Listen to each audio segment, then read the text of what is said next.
আসসালামু আলাইকুম, welcome to my channel moms secret. আজ আমি বানাতে যাচ্ছি অথেন্টিক পান্তারাস। এটা খেতে খুবই মজা এবং রমজানের জন্য খুবই স্পেশাল একটি রেসিপি। যা যা লাগছে: গরুর কিমা, পেঁয়াজ কুচি, কাঁচামরিচ কুচি এবং কিছু মশলা। কড়াইয়ে তেল দিয়ে নিলাম, এরপর দিলাম সামান্য পেঁয়াজ কুচি। পেঁয়াজটা ভালো মতো ভেজে নিয়ে এর মধ্যে আস্তে আস্তে মশলাগুলো দিয়ে নিব। দিয়ে দিলাম আদা রসুন বাটা। পেঁয়াজটা খুব বেশি লাল করা লাগবে না, হালকা ভেজে নিলেই হবে। কিছু গুঁড়া মশলা, ধনিয়া গুঁড়া, জিরা গুঁড়া, গরম মশলা গুঁড়া, হলুদ, মরিচ এবং পরিমাণ মতো লবণ। মশলাটাকে ভালো করে কষিয়ে নিলাম। এরপর দিয়ে দিলাম সামান্য টমেটো কুচি।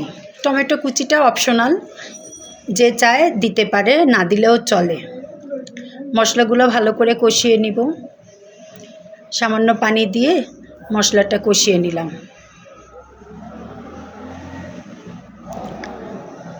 এই যে আস্তে আস্তে টমেটোগুলো যখন গলে যাবে, এর মধ্যে দিয়ে দিব গরুর মাংসের কিমা। এটা চিকেন কিমা দিয়েও করা যায়, তবে গরুর কিমাটা দিয়ে পান্তারাসটা অনেক মজা হয়।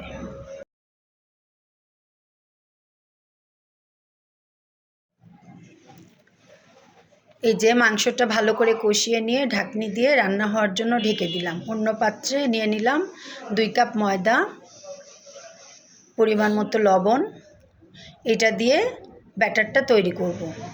এটা লবণ ময়দায় মিক্স করে নিয়ে পরিমাণ মতো পানি দিয়ে একটা পাতলা ব্যাটার তৈরি করে নিব।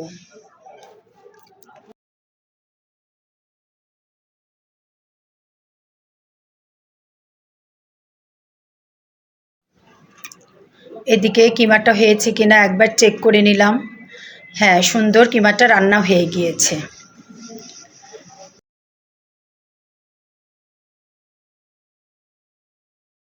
ব্যাটারে সামান্য জর্দা রং দিয়ে নিব। জর্দা রংটা দিয়ে ভালো করে মিক্স করে নিব। এরপরে দিয়ে দিব আর একটু রং, কারণ একটু রংটা একটু গাঢ় হলে দেখতে সুন্দর লাগে।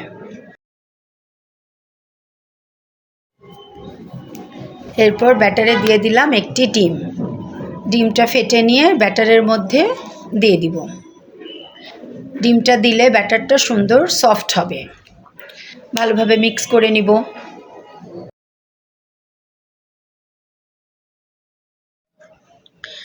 এরপর একটি ফ্রাই প্যানে হাতা দিয়ে অল্প করে ব্যাটার নিয়ে এরকম শিট তৈরি করে নিব। কিছুক্ষণ চুলায় রেখে এভাবে শিটটা হয়ে গেলে নামিয়ে নিব। এভাবে করে শিটগুলো তৈরি করে নিব। এই যে একে একে শিটগুলো আমি বানিয়ে নিলাম।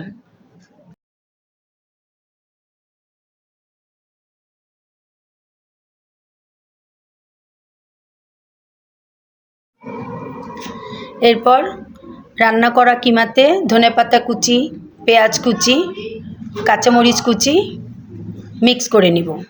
এগুলো হাত দিয়ে মিক্স করলে ভালো হয়। এই যে ভালোভাবে আমি মিক্স করে নিলাম। বাকি পেঁয়াজটুকুও দিয়ে দিলাম। দিয়ে সবগুলো ভালো করে মিক্স করে নেব। এই যে আমাদের পান্তারাসের স্টাফিং রেডি। এখন এক একটা শিট নিয়ে আমি পান্তারাসটা রোল করে নিব। এই যে যতটুকু প্রয়োজন হয় নিয়ে নিব।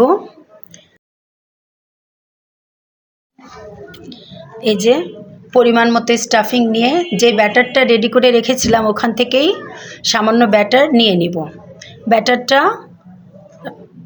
রুটির সব দিকে ভালো করে মাখিয়ে নিয়ে এভাবে রোল করে নিব। এই যে শেষে গিয়েও একটু গোলাটা দিয়ে নিয়ে রোলটা করব, তাহলে সিলটা ভালো হবে, তেলে দিলে খুলে যাবে না। আর একটা শিট নিয়ে এর মধ্যে কিমার স্টাফিংটা দিয়ে দিলাম। এটাও সেভাবেই চারপাশে গোলাটা দিয়ে নিয়ে ভালোভাবে রোল করে নিব। যেভাবে আঙ্গুলের সাহায্যে, চাইলে কেউ ব্রাশ দিয়েও করতে পারেন, আমার আঙ্গুল দিয়ে করতে সুবিধা হয়। এই যে এভাবে করে রোলটা ভালোভাবে মুড়ে নেব। এই যে ভালোভাবে এই রোলটাকেও মুড়ে নিলাম। এই যে একে একে সুন্দর করে সব পান্তারাসগুলো রেডি করে রাখলাম। এরপর কড়াইয়ে তেল গরম করে গরম তেলে পান্তারাসগুলো দিয়ে দিব। মিডিয়াম আঁচে এগুলো ভাজবো। আস্তে আস্তে ভাজলে খুলে যাওয়ার সম্ভাবনা কম থাকে। এই যে ভালোভাবে ভেজে নিব এপাশ ওপাশ করে।